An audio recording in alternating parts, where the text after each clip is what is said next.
hari ini. Kebenaran nak ajar anak-anak muda. Apa itu?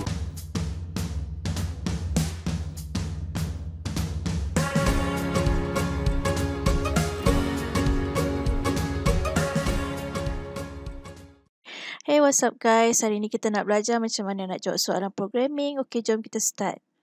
Okey, tengok soalan ni dia minta apa? Set X sama dengan 5, check even or odd, then tambah X dengan 7. Lepas tu check lagi sekali. Okey, jom kita jawab soalan ni. Okey, kita start tulis komen. Check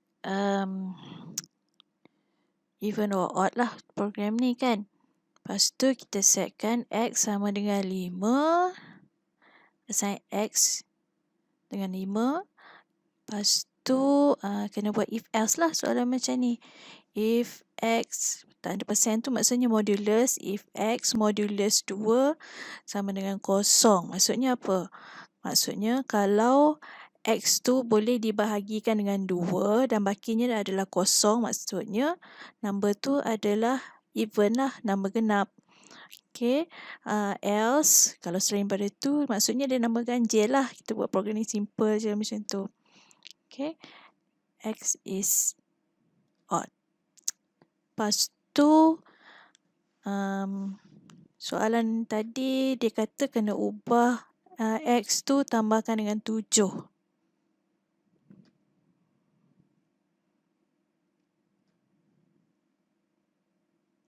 Kita boleh buat X sama dengan X tambah 7. Tapi kita boleh buat shorthand notation. So, buatlah shorthand notation.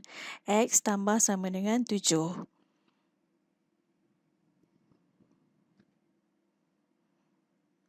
Okay, sekarang kita nak check lagi sekali adakah number tu adalah even ataupun odd.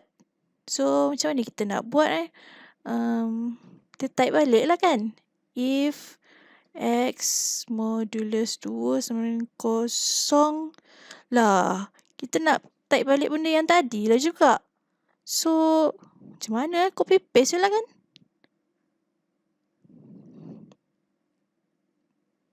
Copy paste.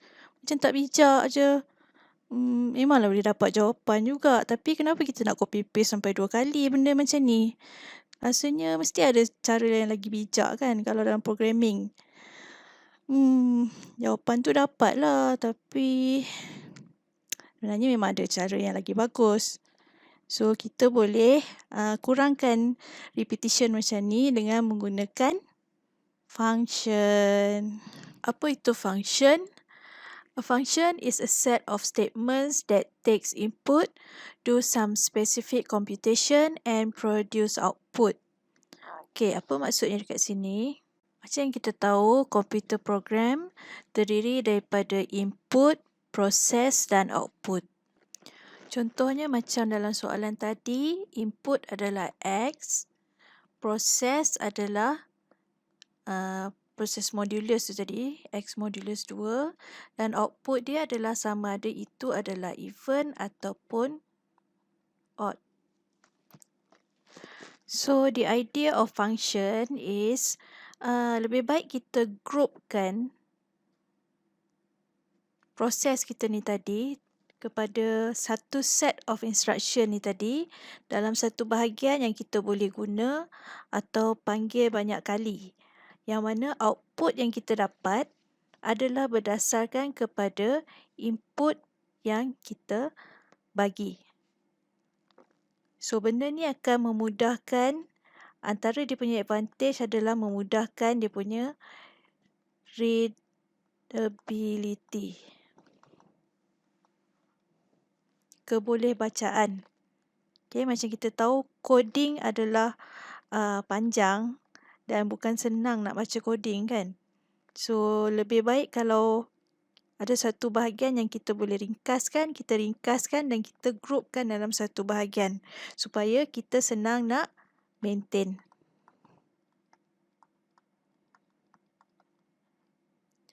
Dan lagi satu kelebihan dia bila kita pecahkan kepada proses macam ni, okay, daripada kita solve satu problem yang besar, problem yang sangat besar, kita solve dalam satu program yang panjang, lebih baik kita dividekan dia kepada sub problem.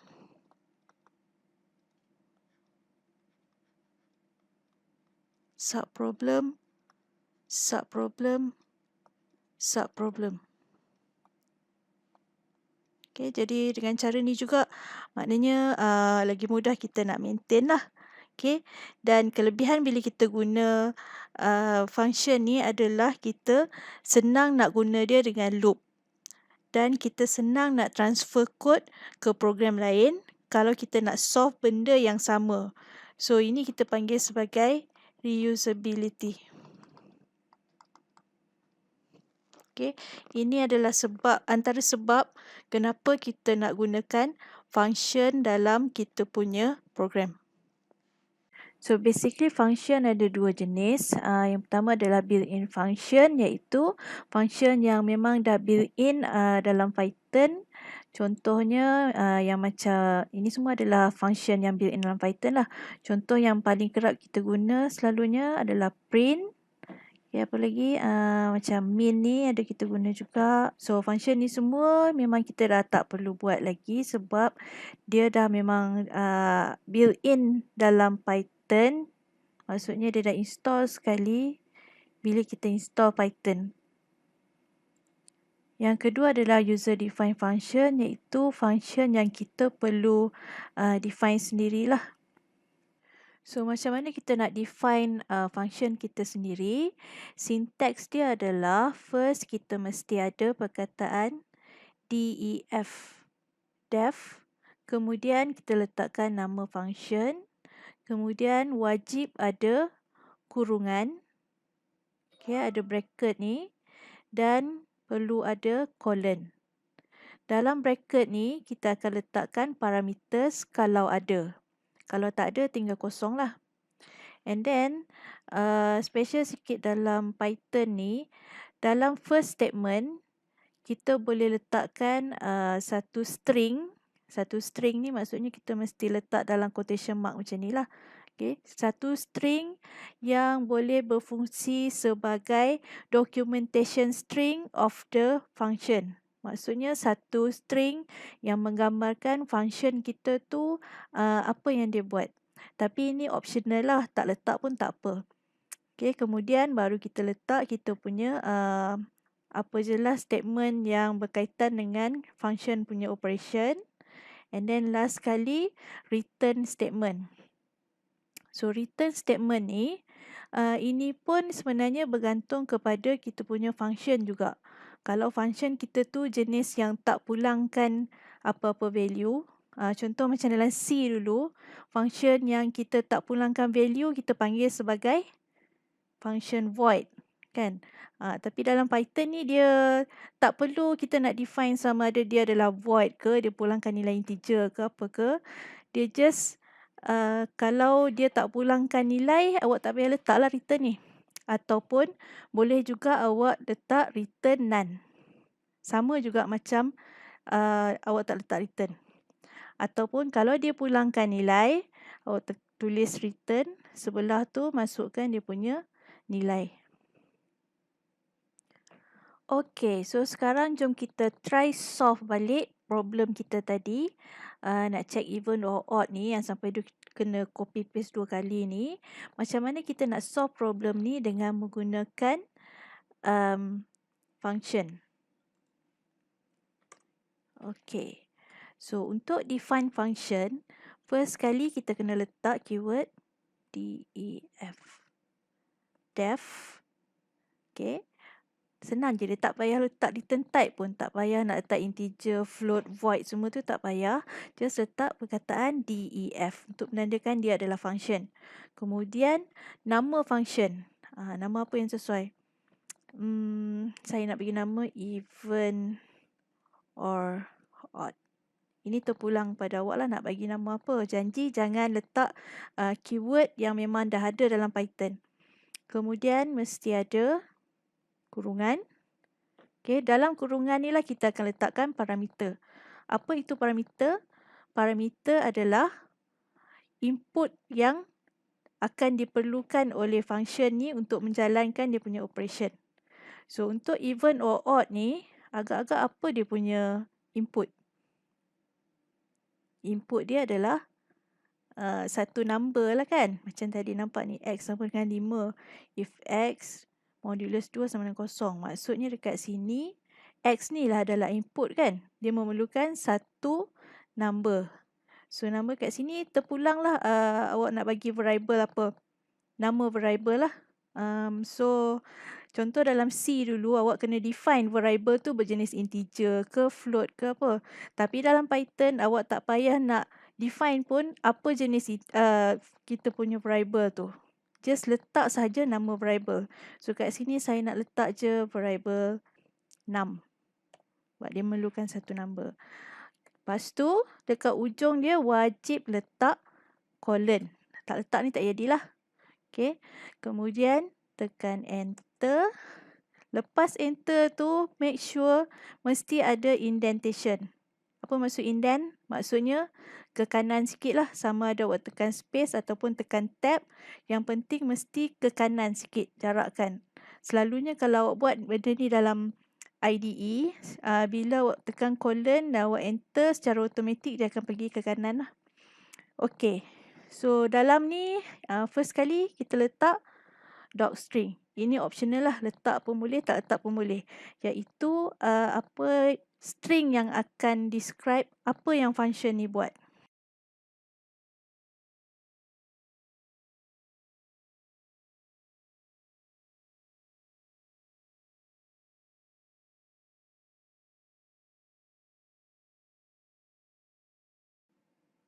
Okay, next.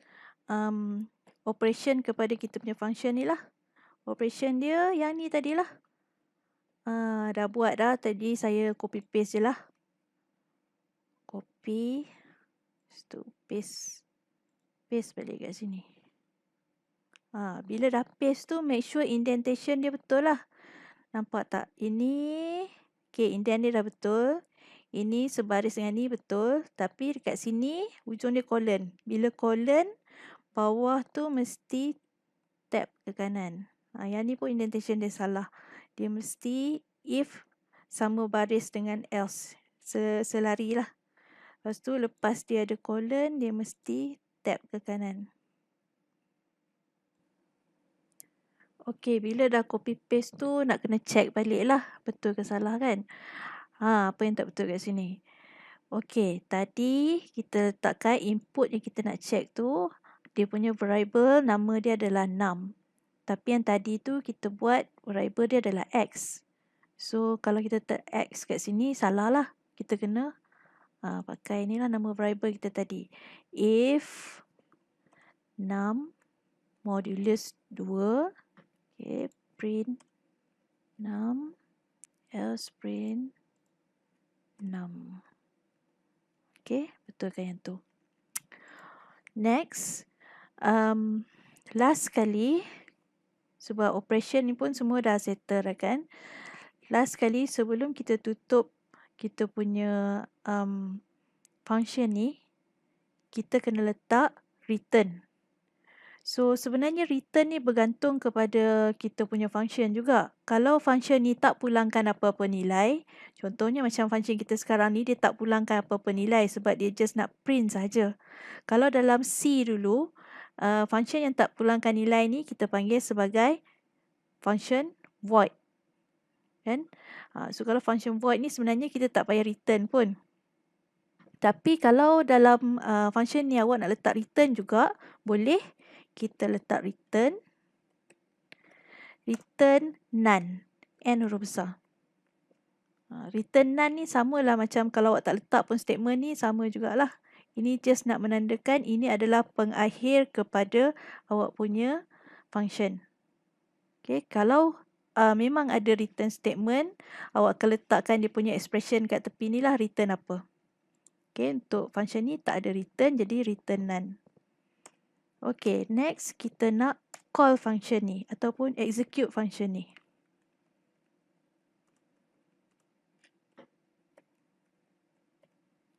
So, masa kita call the function, maksudnya kita akan supply input lah kepada kita punya function tadi. Kan saya cakap kita ada input, proses, output. Sekarang proses kita dah buat. Sekarang kita nak supply dia punya input. Kita nak panggil function tu tadi. So apa yang kita nak buat kat sini? Kita nak panggil ni lah. Bagi X sama dengan 5. Lepas tu bahagian ni kita nak check dia. Lepas tu kita tukar X tu tambah dengan 7. Lepas tu kita panggil lagi sekali. So assign X dengan 5. Kemudian panggil function tadi. Untuk panggil function, kita panggil nama dia lah. Kita sahut dia lah. Panggil nama dia. Even or odd. Even or odd. Okay, mesti buka kurungan. Lepas tu supply dia punya argument. So kalau yang kita panggil dekat sini, ini yang kita supply adalah argument. Argument adalah bergantung kepada parameter. Yang dalam ni kita panggil parameter, yang dalam ni kita panggil argument. So parameter kita memerlukan satu argument. So kat sini kita kena supply satu jugalah, satu argument. Berjenis number lah, kita nak supply X lah sebenarnya. Okay, bagi X. So sekarang kita cuba run dulu tengok. Nampak? X is odd. Betul lah, sama macam output yang kita nak tadi. Okay, next kita tambahkan X ni dengan 7. Macam tadi jugalah. Lepas tu, kita nak check lagi sekali. Kalau macam yang tadi tu, kita buat apa? Kita copy paste. Sekarang kita tak payah copy paste lagi, kita panggil je lagi. Kita sahut dia lagi sekali. Panggil nama dia. Even or odd. Kemudian supply lagi sekali dia punya input. Input kita nak bagi apa? Inilah X ni tadi. Bagi X lagi sekali sebab X dah tambah dengan 7 sekarang ni. So run lagi sekali. Nampak? Sama je macam tadi. So problem yang sama tapi dua penyelesaian yang berbeza. Okay, next tentang default argument. Macam tadi saya cakap, bila kita nak call function kita tu, kita kena make sure argument yang kita supply mesti match dengan parameter yang diminta. Maksudnya dari segi bilangan lah. Kalau parameter yang diminta adalah 1, kita mesti bagi 1 juga. Kalau dia minta 3, parameter ni minta 3 argument, bawah pun kita mesti supply 3 argument. Okay, so kalau macam ni, even or odd, dia minta 1 argument. So kita bagi 1 juga argument. So patutnya dia jalan lah. Okay, betul lah 5 is odd. Tapi masalahnya, macam mana kalau kita tak bagi langsung argument? Kosong macam ni. So apa akan jadi? Dia akan bagi error. Sebab apa? Parameter minta 1 argument tapi kita tak bagi langsung. So sebenarnya dalam Python kita boleh set default argument. Dekat sini masa dekat parameter ni kita setkan default value kepada kita punya argument. Contohnya A sama dengan 10. Maksudnya dekat sini, kalau bila kita panggil function tu nanti, kita tak bagi apa-apa argument kepada kita punya function ni sebagai parameter. So by default dia akan assign number ni. Dia akan assign value ni kepada kita punya parameter. So sekarang kalau kita panggil even or odd, tapi dalam tu kita tak bagi apa-apa argument, cuba kita run. So by default dia akan bagi nilai 10 kepada A. Sebab apa? Kita setkan 10 sebagai default value kepada kita punya parameter. So ini kita pakai sebagai konsep default argument. Tapi walaupun dah ada default value macam ni, kita still boleh assign juga number lain. Bukannya kita wajib tak letak apa-apa argument kat sini walaupun kita dah letak default value. Okay, katakan saya letak juga sekarang even or odd. Dan sekarang saya supplykan 5 sebagai argument. So apa jadi sekarang? Adakah dia akan ambil 10 ataupun dia akan ambil 5? So jawapannya dia akan ambil argument yang kita supply tadilah. Kita bagi dia 5. So, maksudnya dia tak akan ambil dalam 10 ni. Dia akan bagi nilai 5 kepada A. Okey, ni lagi satu contoh default argument. So, tak semestinya semua parameter yang ada kita perlu letak default argument. Contoh macam yang ni, satu kita letak default argument, satu kita tak letak. So, apa akan jadi? So, maksudnya dekat sini, by default, kalau kita tak supply apa-apa value kepada Y, ataupun kita tak supply apa-apa value kepada kedua-dua variable, maksudnya kita supply salah satu saja, so dia akan anggap yang kita tak assign tu adalah Y lah, dan dia akan bagi 50 sebagai default value. Contoh dekat sini, okey, apa yang dia buat dalam operation ni, kita tengok dia akan print X apa dan Y apa. So, contoh dekat sini, kalau saya buat, saya panggil function kita tadi, nama dia myFun, and then saya bagi 10. So, apa akan jadi? So, kamu tengok dalam dia punya parameter, myFun ni ada 2 parameter. Tapi, argument dia hanya bagi satu sahaja. So, dekat sini, satu argument ni dia akan bagi kepada X. Sebab X tak ada default value. Dan lagi satu argument dia akan ambil, inilah default value ni, iaitu Y. So, kalau kita run, kita akan dapat X adalah 10 dan Y adalah default value. Dia dapat 50. Kenapa dia tak bagi 10 ni kepada Y? Sebab Y memang dah ada default value. So, dia anggap yang memerlukan value ni sebenarnya adalah X. So, bila kita ada lebih daripada satu argument, bila kita nak call kita punya function tadi, kita kena ingat susunan kepada kita punya parameter. Maksudnya kalau dia minta Fn tu, kita kena bagi apa yang sesuai dengan nilai yang dia minta tu lah. Okay. Tapi masalahnya kadang-kadang kita sendiri lupa susunan kepada kita punya parameter. Tapi kita ingat dia punya key dia. Dia punya nama variable tu apa. So, dalam Python, kita dibenarkan untuk specify argument name with values. Ini konsep yang kita panggil sebagai keyword argument. Maksudnya awak boleh specify dia punya nama kita punya variable tadi. Katakan awak ingatlah nama variable tu tadi. Guna tanda sama dengan, and then apa nilai yang awak nak bagi. Okay, saya bagi contoh dekat sini. Okay, kita ada function def print welcome. So, kita ada 2 argument, fn dan ln. And then dia akan print out. So, bila kita panggil function dengan key, kita tak perlu ikut susunan pun. Kalau ikut susunan, sepatutnya kita panggil fn dulu, kemudian baru ln lah kan. Tapi, kalau kita specify dengan key, kita tak semestinya ikut susunan. Contoh yang ni, okeylah saya ikut susunan. Fn sama dengan Mas, Ln sama dengan Elina. Right? Yang kedua ni pula, saya letak Ln dulu kat depan. Fn dekat belakang. So, ini dibenarkan. Sebab kita pakai keyword. So, tengok. Yang ni betul, Mas Elina. Yang belakang, kenapa dia tak jadi Do John? Sebab yang ni memang akan dapat kepada ln, dan yang belakang ni akan dapat kepada fn. Sebab tu dia akan bagi susunan yang betul lah. Baik semua, dengar sini ada benda penting sana abang. Yang hampa semua dah tahu nak main meeting, buku diary apa tak bawa ni, awak hampa ingat kepala otak hampa boleh ingat semua ke?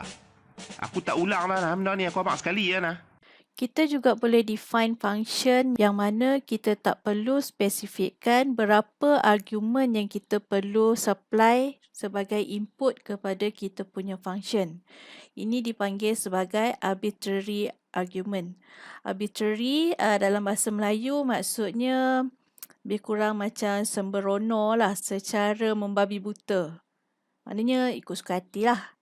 Nak letak berapa banyak argument pun boleh. So, untuk kaedah ni, kita kena letakkan star sebelum kita punya parameter.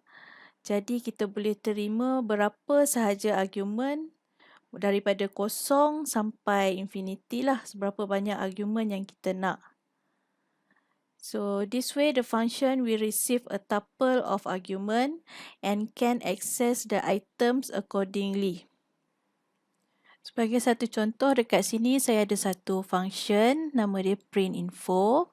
So, kalau saya buat macam ni, maksudnya dia hanya boleh terima satu argument sahaja. Kalau untuk kita terima arbitrary number of argument, cara dia dekat depan parameter ni, kita kena letakkan star. So, kalau kita letak star macam ni, maksudnya kita boleh bagi tak kira berapa banyak number of argument pun boleh. Maksudnya argument yang kita supply itu nanti akan diterima dalam bentuk tuple lah. Okay, sebab tu dalam print_info ni, proses yang saya buat adalah dia kena melalui satu loop sebab ini adalah tuple kan. So, kita print tuple dengan cara for loop lah macam ni. So, masa call function, ini saya bagi contoh, print_info, ini saya bagi 5 argument. Yang kedua ni saya bagi 3 argument. Yang ketiga ni saya bagi 1 saja argument. Dan yang last kali ni saya tak bagi argument langsung. So, kita tengok dia punya output. Okey, nampak dia boleh print macam biasa. Dan nampak kalau tak ada argument sekalipun, dia hanya akan print macam kosong je lah. No argument. So, ini kita panggil sebagai arbitrary argument. Setakat ni function yang kita dah buat, semuanya kita paskan basic data type sebagai dia punya argument. Kan? Contohnya tadi integer, string, yang biasa-biasa lah. Okay, sebenarnya kita juga boleh paskan complex data structure ataupun complex data type kepada kita punya function sebagai input. Contohnya, kita boleh paskan list sebagai argument. Okay, saya bagi contoh dekat sini. Ini kita ada satu function, def print function, print func. Dia boleh terima satu argument yang berjenis list.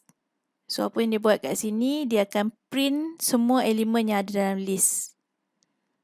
Okay. So, bila panggil function tadi, kat sini saya define dulu satu list, fruits, apple, banana, cherry. So, bila saya panggil function tu tadi, saya boleh paskan fruits ni sebagai argument. So, nanti fruits ni, dia akan pergi kepada food dan dia akan proses macam biasalah. Ini sekali, lepas tu yang bawah ni lagi sekali saya define satu lagi list. And then saya panggil lagi sekali dan saya paskan saya punya nama list tadi. So, kalau kita tengok output, dia akan print out lah. Ini yang first tadi kita call, yang bawah ni yang kita call yang bawah. Okey, setakat ni contoh yang saya bagi function semuanya yang tak pulangkan nilai ataupun void function. So, sekarang kita masuk tentang function yang boleh pulangkan nilai, tentang return value. Okey, untuk pulangkan nilai, kita pakai keyword return lah. Contoh dekat sini saya ada satu function, nama dia add2 dan dia terima satu parameter. Sebenarnya parameter berjenis number lah. So, this function will add the argument with 2. Function ni, okay, dia terima satu argument, kemudian dia akan return semula nilai argument tadi yang ditambahkan dengan 2. So, ini saya bagi 2 contoh macam mana kita nak call dia. Okay, yang pertama ni, dia hanya untuk print saja. Saya just nak print apa result yang dikembalikan bila saya bagi input 3. So, saya print add to 3. Maksudnya sekarang apa akan jadi? Dia akan hantar 3 ni kepada X ni. Kemudian dia akan return balik nilai X tambah dengan 2. So tadi 3 kan? 3 tambah dengan 2, patutnya dia akan print balik 5 lah. Okay. So yang kedua, contoh yang kedua ni pula, call the function and use the return value. Yang ni bila kita nak pakai semula nilai yang di return balik tadi. So macam contoh yang ni, saya panggil function add2 dan saya bagi variable 14.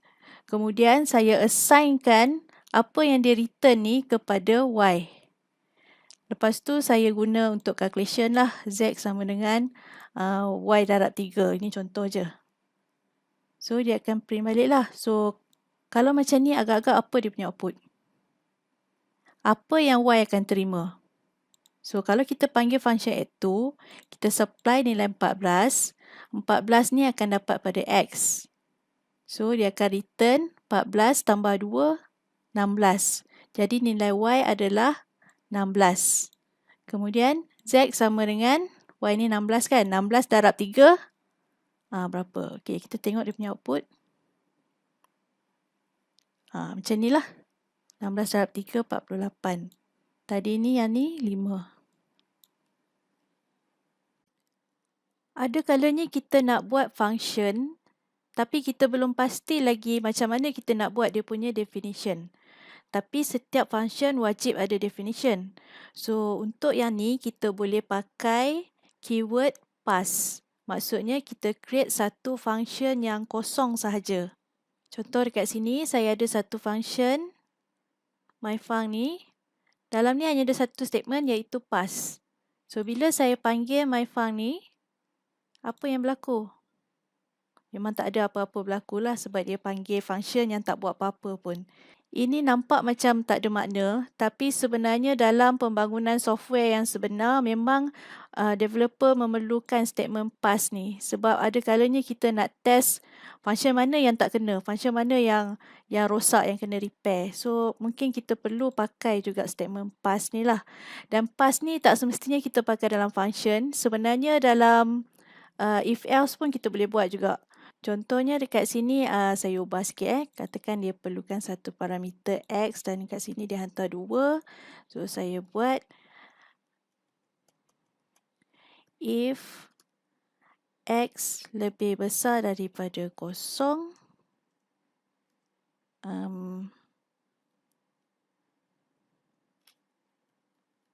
print okay.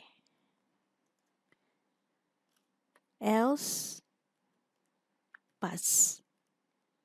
So maksudnya dekat sini, kalau nilai X yang diberi adalah lebih besar daripada 0, dia akan print OK.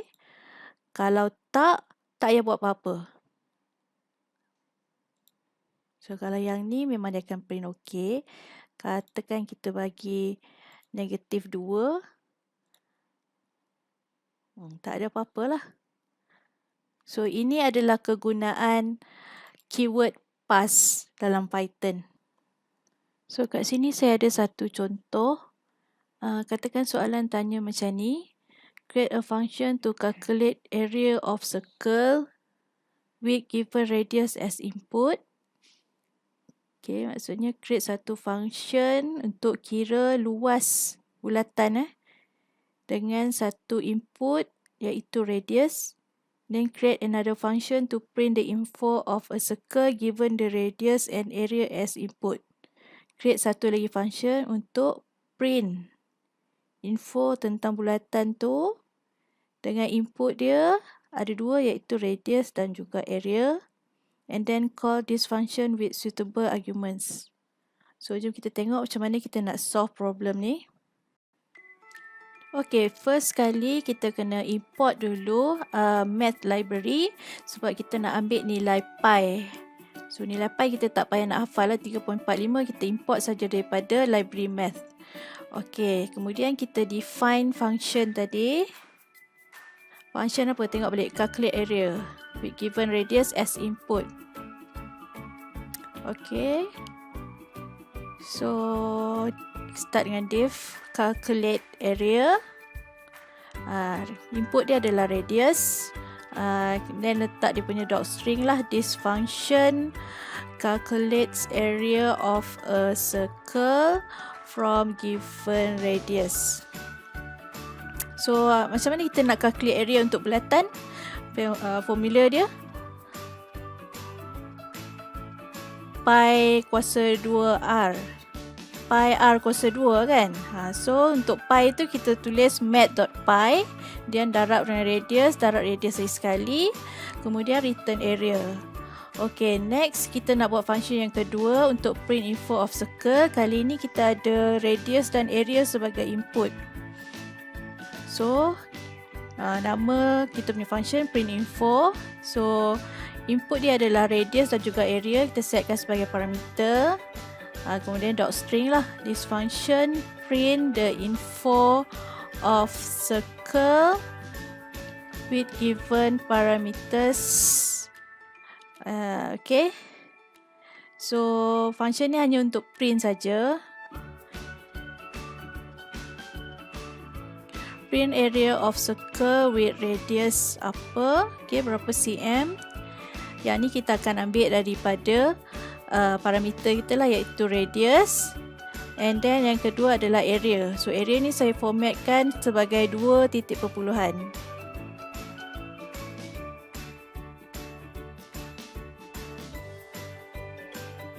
Yang function ni kita tak ada return, so kita return none je lah. Dia cuma nak print saja kan. Okay, so function dah settle. Next kita akan call function ni. First sekali saya nak try dulu test function calculate area lah.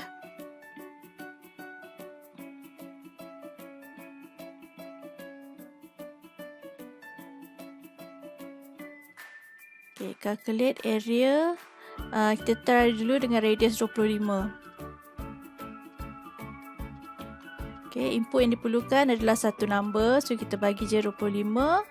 Betul lah tu, dia buat calculation tu. Dia akan return luas bulatan. Okay, next kita nak try pula test function yang kedua kita buat tadi, print info.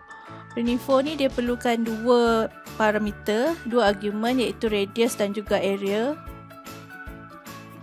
So kita panggil print info. First kali diperlukan radius, letak radius lah 25. Kemudian area. Area ni dari mana kita dapat? Kita ambil daripada function calculate area. So kita panggil calculate area dan kita bagi dia punya input yang diperlukan oleh calculate area, iaitu radius. So letak 25 juga. So area of circle with radius 25 cm is yang tu. Okay, next kita cuba ubah-ubah sikit. Yang tadi tu dah jadi dah.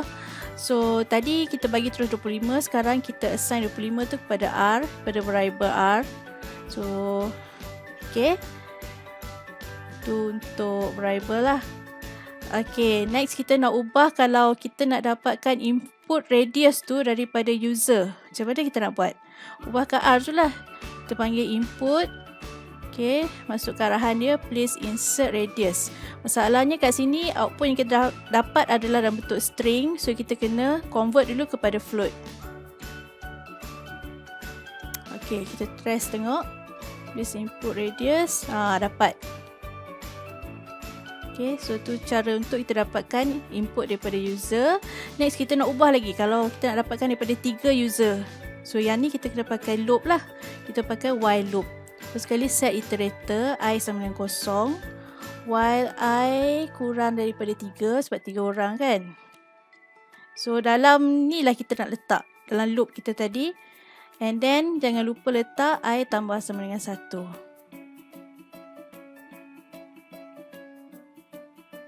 Alright, jadilah macam tu.